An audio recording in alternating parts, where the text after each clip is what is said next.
प्रिय छात्रों, Prayag civil academy की यूट्यूब चैनल में आपका स्वागत है। और यह हमारा यूपी स्पेशल पर ये 8वां वीडियो होगा। और आप लोगों से रिक्वेस्ट है, आप लोग वीडियो को पूरा देखिए, लाइक करिए, सब्सक्राइब करिए। इससे हमारी नई बनने वाली वीडियो आपको बराबर जो है नोटिफिकेशन उसका मिलता रहेगा। तो आइए, हम लोग कल पढ़े थे उत्तर प्रदेश के नदी तंत्र के विषय में। आज कुछ शेष रह गया था, उसी पर चर्चा करते हैं। उसके बाद सिंचाई परियोजनाओं पर चर्चा करते हैं। तो आइए देखते हैं। तो कल यमुना की सहायक नदियों के विषय में चर्चा कुछ हुई थी और बहुत अच्छी चर्चा नहीं हो पाई थी, कुछ छूट गया था। तो चंबल नदी यमुना की एक बड़ी सहायक नदी है। जैसे मैंने बताया था कि यमुना की 2 सहायक नदियां हैं। एक बाएं तरफ से टोंस मिलती है जो क्षेत्रफल में सबसे बड़ी है, अपवाह क्षेत्र सबसे बड़ा है, और दाहिने सिरे से मिलती है। टोंस नदी यमुना में दाहिने सिरे से मिलती है, बाएं सिरे से मिलती है, और चंबल जो है दाहिने सिरे से मिलती है। तो दाहिने बायां कल मैंने बता दिया था कि नदी जिधर बह रही है उधर अगर हम मुँह करके खड़े हो जाएं तो हमारा जो बायां होगा वो नदी का बायां होगा, जो हमारा दाहिना है वो नदी का दाहिना होगा। तो आइए हम लोग देखते हैं चंबल नदी। तो चंबल नदी यमुना की दाहिने सिरे से मिलने वाली सबसे बड़ी नदी है, जिसकी लंबाई के संदर्भ में कुछ कन्फ्यूजन है। वैसे स्टैंडर्ड बुक में जो दिया है 965 किलोमीटर। इसका उद्गम होता है मध्य प्रदेश के इंदौर में, जनपाव पहाड़ी है वहाँ से होता है, जो इंदौर में है। और ये उत्तर प्रदेश के आगरा इटावा में बहते हुए, आगरा और इटावा में बहते हुए ये औरैया में मुरादगंज में यमुना में मिल जाती है। ये यमुना नदी है और इस तरह से जो है ये आगरा और इटावा में बहते हुए ये मुरादगंज में, औरैया के मुरादगंज में यमुना में मिल जाती है। ये अनियमित जलधाराओं के कारण गहरी जलधाराओं के कारण जो है अनियमित जलधाराओं के कारण गहरी अवनालिका बनाने के लिए जानी जाती है। और इस पर पहले भी चर्चा कर चुके हैं। यूपीएससी, यूपीपीसीएस दोनों में, प्री और मेंस दोनों में क्वेश्चन आ चुका है, बहुत इंपॉर्टेंट भी है। और इस पर बांध भी है, चूँकि वो मध्य प्रदेश में है तो उसकी चर्चा हम नहीं करने जा रहे हैं। गांधी सागर और जवाहर सागर, राणा प्रताप सागर, ये बांध बने हुए हैं। गांधी सागर से यूपीएससी में क्वेश्चन आ चुका है। इस पर एक चूलिया वाटरफॉल, चूलिया जलप्रपात बनता है। इसमें मगरमच्छ और घड़ियाल भी पाले गए हैं। तो इसकी चर्चा जो कि मध्य प्रदेश में है हम नहीं करेंगे, उत्तर प्रदेश से संदर्भ में भी चर्चा करेंगे। तो आगे जो नदी है बेतवा नदी, बेतवा नदी हमारी ये है बेतवा नदी। इसका उद्गम होता है मध्य प्रदेश के रायसेन जिला में कुमरा गांव से होता है। इसका बेतवा नदी का उद्गम जो होता है मध्य प्रदेश के रायसेन जिला के कुमरा गांव से होता है और इसकी लंबाई 480 किलोमीटर है। और हमीरपुर में ये यमुना मिल जाती है, हमीरपुर के पास में यमुना मिल जाती है। जबकि चंबल मिलती है ये औरैया के मुरादगंज में मिलती है। और इस पर 2 बांध बने हैं। यूपीपीसीएस के प्री एग्जाम में दोनों से क्वेश्चन आ चुका है। बेतवा नदी पर एक ललितपुर में बांध बना है, राजघाट बांध ललितपुर में है, यूपीपीसीएस में क्वेश्चन आ चुका है। दूसरा जो बांध बना है झांसी में बना है माता टीला बांध, अब इसका नाम बदल के कर दिया गया है रानी लक्ष्मीबाई बांध। तो दोनों बांध से क्वेश्चन आ चुका है। फ्यूचर में होने वाले एग्जाम में भी बहुत इंपॉर्टेंट है, आगे भी क्वेश्चन आ सकता है। तो बहुत इंपॉर्टेंट है बेतवा नदी। और आइए आगे देखते हैं सिंध नदी। ये सिंधु नहीं है, ये सिंध नदी है जो यमुना की सहायक नदी है। और इसका उद्गम होता है ये नैनवास टोंक जिला राजस्थान। कहाँ से होता है? राजस्थान के टोंक जिला में नैनवास स्थान है, वहाँ से सिंध नदी निकलती है। सिंधु नहीं जो अपने जम्मू कश्मीर बहती, ये सिंध नदी है और वो सिंधु है, तो ये निकलती है। तो इसकी लंबाई 416 किलोमीटर है और ये जगमनपुर जालौन के उत्तर में यमुना से मिल जाती है। कहाँ मिलती है? उत्तर प्रदेश में ये जालौन में एक स्थान है जगमनपुर, वहाँ पर यमुना में मिल जाती है। तो ये भी इम्पॉर्टेंट पॉइंट है, ये कहाँ मिलती है? तो जालौन के जगमनपुर में यमुना से मिल जाती है। तो ये सिंध नदी है, इस तरह से ये आकर के इस जगमनपुर में मिलती है। और इस तरह से हम लोग देखते हैं अगली जो नदी है केन नदी है। केन नदी का उद्गम कैमूर की पहाड़ियों का उत्तरी ढाल कैमूर की पहाड़ियों का उत्तरी ढाल इसका उद्गम स्थल है। इसकी लंबाई जो है 308 किलोमीटर है और संस्कृत में इसका नाम है कर्णावती। संस्कृत में इसका नाम है कर्णावती, ये भी इम्पॉर्टेंट है। और ये बांदा के पास में भोजहा एक स्थान है, बांदा के पास भोजहा स्थान है, वहाँ पर ये यमुना में मिल जाती है। तो इस तरह से जो है केन नदी है। और एक बहुत इम्पॉर्टेंट नदी है जिसका नाम है हिंडन नदी, जिसका नाम है हिंडन नदी। हिंडन नदी बहुत इम्पॉर्टेंट है इतिहास के दृष्टिकोण से भी और यहाँ ज्योग्राफी में भी। हिंडन नदी यमुना में मिलने वाली बाएं सिरे से एक नदी है जिसका उद्गम होता है सहारनपुर में। तो हिंडन नदी इसलिए इम्पॉर्टेंट है क्योंकि सिंधु सभ्यता का पूर्वतम ईस्टर्न मोस्ट पॉइंट ये हिंडन नदी है, वहाँ पर भी सिंधु सभ्यता के प्रमाण मिले हैं, तो इसलिए इम्पॉर्टेंट भी है। तो हिंडन नदी यमुना की बाएं सिरे से मिलने वाली नदी है। इसका उद्गम होता है सहारनपुर जिला, सहारनपुर जिला ये है। और इस तरह से यमुना के बिल्कुल समानांतर बहते हुए आकर के नोएडा में यानी गौतम बुद्ध नगर में ये यमुना से मिल जाती है। और इसका उद्गम स्थल जो है, और इसका उद्गम स्थल है सहारनपुर का ऊपरी हिमालय का पर्वतमाला है। इसकी लंबाई जो है 346 किलोमीटर है, जो इम्पॉर्टेंट है। उद्गम जो है सहारनपुर, ऊपरी हिमालय का ढाल, और लंबाई 346 किलोमीटर। इसका पुराना नाम है, हिंडन नदी का पुराना नाम है हर नदी। हर नदी नाम है, बहुत इम्पॉर्टेंट है इसका पुराना नाम। हर नदी को हिंडन नदी का पुराना नाम क्या है? हर नदी है, ऐसा भी क्वेश्चन आ सकता है। और ये गौतम बुद्ध नगर में एक गांव है जहां पर ये यमुना में मिलती है, उस गांव का नाम है मोमनाथल। मोमनाथल गांव में ये यमुना में मिल जाती है, तो ये भी बहुत इम्पॉर्टेंट है। हिंडन नदी गौतम बुद्ध नगर में गांव है मोमनाथल, वहाँ पर जो है ये यमुना में मिल जाती है। तो इस तरह से ये इम्पॉर्टेंट है। और इस तरह से यमुना की बाएं सिरे से मिलने वाली नदियों में कल मैंने टोंस के विषय में ज़्यादा जानकारी उपलब्ध नहीं है, तो टोंस नदी के विषय में बताया। टोंस नदी अपवाह क्षेत्र की दृष्टि से सबसे बड़ी नदी है। और इसके बाद दाहिने सिरे से मिलने वाली, ये बाएं सिरे से टोंस नदी है, दाहिने सिरे से मिलने वाली नदी जो है चंबल है। चंबल जो है दाएं सिरे से मिलने वाली सबसे बड़ी नदी है। इनकी लंबाई के घटते क्रम में भी क्वेश्चन आ सकता है और बढ़ते क्रम में भी आ सकता है। तो चंबल सबसे बड़ी नदी है। चंबल के बाद जो दूसरी बड़ी नदी है वो बेतवा है। बेतवा के बाद हमारी अगली जो नदी है वो जो है केन नदी है। तो ये नदियों का घटता क्रम है। यहाँ से भी क्वेश्चन कभी भी यूपी पीसीएस या यूपी के जितने भी छोटे एग्जाम हैं वहाँ से भी क्वेश्चन बन सकता है, बहुत बढ़िया क्वेश्चन बनेगा। आइए हम लोग देखते हैं उत्तर प्रदेश की सिंचाई परियोजना। देखिए उत्तर प्रदेश की सिंचाई परियोजना के विषय में एक चीज़ और बहुत इंपॉर्टेंट है, कल थोड़ी सी चर्चा हुई थी, ज़्यादा डिटेल में नहीं चर्चा हो पाई थी, उसको हम सोच रहे हैं एक बार रिवीजन कर दें। तो ये देखते हैं जो गंगा या और उसकी सहायक नदियों के बीच में जो दोआब बनता है, दोआब का मतलब होता है दो नदियों के बीच का क्षेत्र। तो पहला जो दोआब है गंगा यमुना का मैदान, वो गंगा, ये गंगा है, ये यमुना है, दोनों के बीच का जो मैदान है गंगा यमुना का मैदान है, ये दोआब है। इसी तरह से जो दोआब बनता है रुहेलखंड का मैदान, बहुत इंपॉर्टेंट है, वेरी वेरी मोस्ट इंपॉर्टेंट। यहाँ से क्वेश्चन बहुत बढ़िया बन सकता है कि रुहेलखंड का मैदान किन दो नदियों के बीच का मैदान है या किन दो नदियों का दोआब है। तो ये रुहेलखंड का मैदान, ये जो है रामगंगा गोमती, रामगंगा नदी ये है, रामगंगा नदी, गोमती नदी ये है, ये मैंने हल्का सा दिखाया है। ये जो है रुहेलखंड का मैदान है गंगा और गोमती के बीच में, ये गंगा रामगंगा है, ये गोमती नदी है, दोनों के बीच का मैदान जो है रुहेलखंड का मैदान है। अगला जो मैदान आता है अवध का मैदान, अवध का मैदान ये गोमती और घाघरा, अवध का मैदान गोमती और घाघरा। देखिए ये गोमती नदी है जिसका उद्गम होता है पीलीभीत में फुलहर झील से, और घाघरा मापचा चुंगो हिमनद से होता है। दोनों नदियाँ उत्तर प्रदेश में प्रवेश कर बहती हैं और दोनों के बीच के मैदान को अवध का मैदान कहते हैं। बहुत इंपॉर्टेंट है, यहाँ से भी क्वेश्चन बहुत बढ़िया बनेगा, बहुत अच्छा बनेगा। इसी तरह से पूर्वी यूपी का मैदान, पूर्वी यूपी का मैदान हम लोग जब देखते हैं तो पूर्वी यूपी में ये घाघरा और गंडक नदी जो है उत्तर प्रदेश के 2 जिलों में बहती है, महाराजगंज और कुशीनगर में।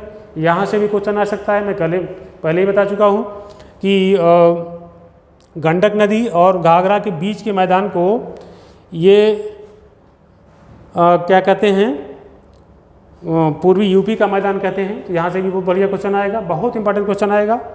और इसके बाद आता है सारण का मैदान। ये बाकी मैदान जो बनते हैं वो बिहार में बनते हैं, हालांकि बिहार से संबंधित नहीं है, फिर भी मैं बता दे रहा हूँ, होने वाले एग्जाम में हो सकता है क्वेश्चन आ जाए। तो सारण का मैदान ये गंडक और बूढ़ी गंडक के बीच में बिहार में बनता है। किसके बीच बनता है? गंडक और बूढ़ी गंडक दोनों के बीच के मैदान को सारण का मैदान कहते हैं, सारण का मैदान कहते हैं, बहुत इंपॉर्टेंट है। इसके बाद मिथिला का मैदान है, मिथिला का मैदान भी इंपॉर्टेंट है, बिहार में बनता है। ये बूढ़ी गंडक और कोसी के बीच में बनता है, बहुत इंपॉर्टेंट है, यहाँ से भी क्वेश्चन आ सकता है। पश्चिम बंगाल का मैदान कोसी और महानंदा के बीच बनता है, महानंदा और कोसी के बीच में बनने वाले मैदान को पश्चिम बंगाल का मैदान कहते हैं। और मैं पहले ही बता चुका हूँ, गंगा की सहायक नदियों में बाएं से मिलने वाली अंतिम नदी महानंदा है, तो यहाँ से भी क्वेश्चन आ सकता है। तो आइए हम लोग देखते हैं उत्तर प्रदेश की सिंचाई परियोजना। देखिए उत्तर प्रदेश की सिंचाई परियोजना की जब भी बात करते हैं तो इसको हम 3 भागों में बांटते हैं, इसको हम 3 भागों में बांटते हैं। पहला जो भाग है लघु सिंचाई परियोजनाएँ। लघु सिंचाई परियोजनाएँ 20,000 हेक्टेयर से कम तक की सिंचाई वाली परियोजनाओं को हम बोलते हैं लघु सिंचाई परियोजनाएँ। ठीक, अगली है मध्यम सिंचाई परियोजनाएँ। देखिए लघु सिंचाई परियोजनाएँ जो हैं ये अपने उत्तर प्रदेश में सबसे ज़्यादा लगभग 70.8% भाग की सिंचाई करती हैं।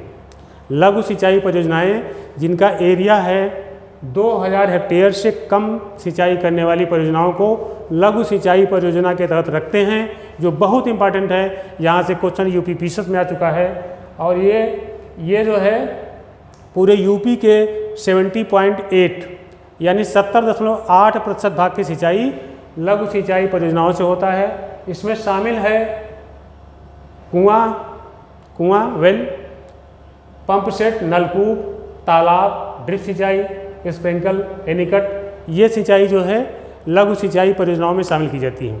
अगला हम चर्चा देखते हैं मध्यम सिंचाई परियोजनाएं। मध्यम सिंचाई परियोजनाएं उनको कहते हैं जो 2,000 से 10,000 हेक्टेयर के बीच की सिंचाई करने वाली परियोजनाओं को हम मध्यम सिंचाई परियोजना कहते हैं।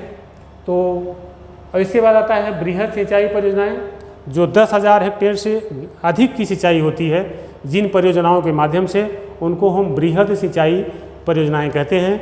और लघु, ये बृहद और मध्यम सिंचाई परियोजनाएं मिल करके पूरे इंडिया में यूपी में 38% भाग की सिंचाई मध्यम और बृहद सिंचाई परियोजनाओं से होती, सबसे ज़्यादा होती है लघु सिंचाई परियोजनाओं से, जो 70.8%। यूपी पीसीएस में क्वेश्चन आ चुका है, बहुत इंपॉर्टेंट है, आगे आने वाले एग्जाम में भी इंपॉर्टेंट है। तो आइए हम लोग आगे देखते हैं। अगला देखिए उत्तर प्रदेश का एक सर्वे प्रकाशित हुआ है 2018 में, एट ग्लेंस 2018। तो इसमें देखा गया, ये क्वेश्चन भी आ चुका है, 3 बार क्वेश्चन रिपीट किया है। 2006 में क्वेश्चन आया है, 2016 में आया है, 2017 में भी क्वेश्चन आया है। फ्यूचर में होने वाले एग्जाम में भी यहाँ से बहुत अच्छा क्वेश्चन आएगा। और ये है नलकूप से सिंचाई। नलकूप से सिंचाई एक बार ध्यान दीजिएगा, 70.8% भाग पे, उत्तर प्रदेश के 70.8% भाग पर सिंचाई जो होती है नलकूपों के द्वारा होती है। वो जो है खासतौर से पश्चिमी यूपी में सहारनपुर, शामली से लेकर के जो है इटावा, जालौन तक चले आइए, और ये ज़िले जो है पश्चिमी यूपी में शामिल हैं। तो यहाँ जो सिंचाई होती है, यहाँ से भी बहुत बढ़िया क्वेश्चन यूपी पीसीएस में आ सकता है कि उत्तर प्रदेश में सबसे ज़्यादा नलकूपों द्वारा सिंचाई कहाँ से होती। क्वेश्चन भी मैं बता चुका हूँ, आ चुका है, आगे आने वाले एग्जाम में भी आ सकता है।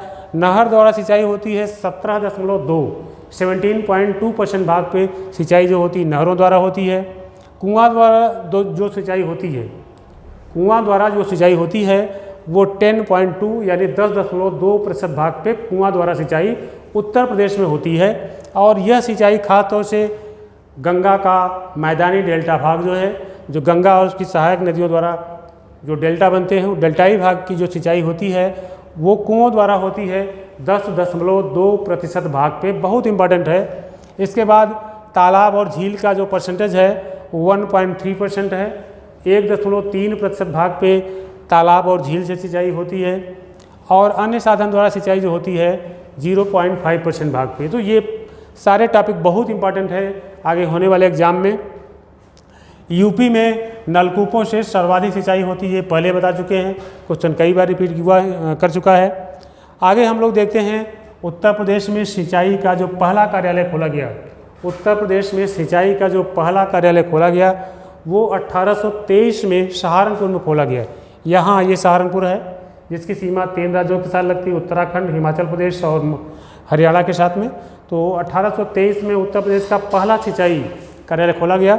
इसके बाद जो नहरें हैं उत्तर प्रदेश की, सबसे पहली नहर है 1830 में बनी, पूर्वी यमुना नहर सबसे पहली बनी। यहाँ से भी क्वेश्चन आ सकता है। 1854 में ऊपरी गंगा नहर बनी, दूसरी नहर। 1874 में आगरा नहर बनी, ये भी इम्पॉर्टेंट है। 1885 में बेतवा नहर बनी जिससे सिंचाई जालौन और हमीरपुर में होती है। जालौन और हमीरपुर ये ज़िले हैं, ये लगा हुआ है यहाँ हमीरपुर, तो यहाँ से क्वेश्चन आ सकता है। अब हम लोग सबसे पहले चर्चा करते हैं पूर्वी यमुना नहर, बहुत इंपॉर्टेंट है, कई बार एग्जाम में भी रिपीट कर चुका है, आगे होने वाले एग्जाम में यहाँ से क्वेश्चन फिर आ सकता है। तो आइए हम लोग देखते हैं पूर्वी यमुना नहर, इसकी का निर्माण हुआ था 1830 में और इसकी पूरी लंबाई 1440 किलोमीटर है। और ये फैज़ाबाद, ये जो है सहारनपुर में एक स्थान है फैज़ाबाद, सहारनपुर में एक स्थान है फैज़ाबाद जहाँ से यमुना नदी उत्तर प्रदेश के सहारनपुर ज़िले में प्रवेश करती है, वहाँ पर है। वहीं पे एक ताजे वाला स्थान है, वहीं पे एक ताजे वाला स्थान है, वहीं पे इसका निर्माण किया गया है। और इसका निर्माण सबसे पहली बार मुग़ल काल में शाहजहाँ द्वारा कराया गया था। तो यहाँ से भी क्वेश्चन बहुत बढ़िया आ सकता है कि उत्तर प्रदेश की किस नदी का निर्माण शाहजहाँ द्वारा, मुग़ल काल में शाहजहाँ द्वारा किया गया था, तो वो है पूर्वी यमुना नहर।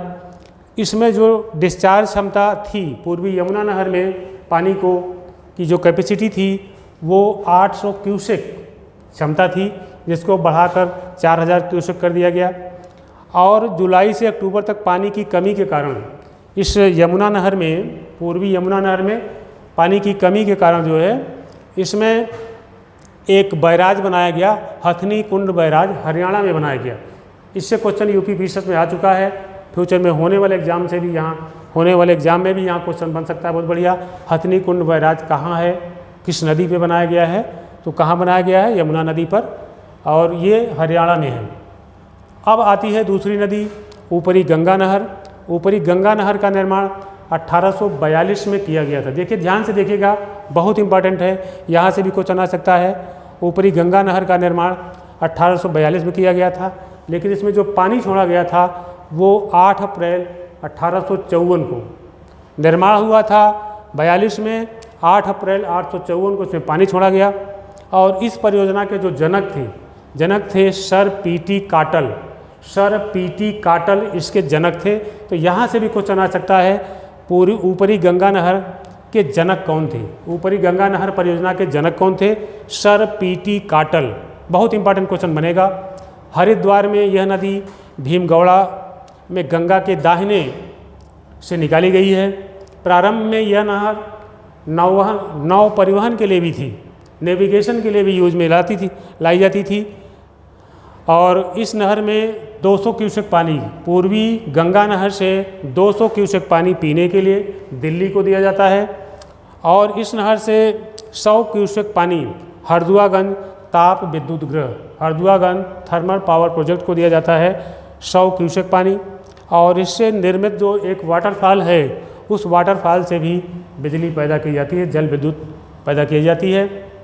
अब आइए हम लोग देखते हैं उत्तर प्रदेश भारत के राज्यों में जो सिंचाई की जो कैपेसिटी है, जो भूतल जल है, वो किस राज्य के पास सबसे ज़्यादा है। बहुत अच्छा है, यहाँ से भी यूपी पीसीएस में आईएएस में भी क्वेश्चन आ चुका है। तो सबसे ज़्यादा भूतल जल जो है यूपी के पास में है, वो 48.35 48.35 बिलियन क्यूसेक मीटर प्रति वर्ष भूतल जल की क्षमता सबसे ज़्यादा यूपी के पास में है। तो ऐसा क्वेश्चन फ्यूचर में होने वाले एग्जाम से भी आ सकता है कि सबसे ज़्यादा भूतल जल की क्षमता किस राज्य के पास है, अपने यूपी के पास है। कितना है, 48.35 बिलियन क्यूसेक मीटर प्रति वर्ष। दूसरा राज्य कौन सा है, पंजाब है, 34.05 बिलियन क्यूसेक मीटर प्रति वर्ष। कितना है पंजाब का? 34.05 बिलियन क्यूसेक मीटर प्रति वर्ष इसकी क्षमता है।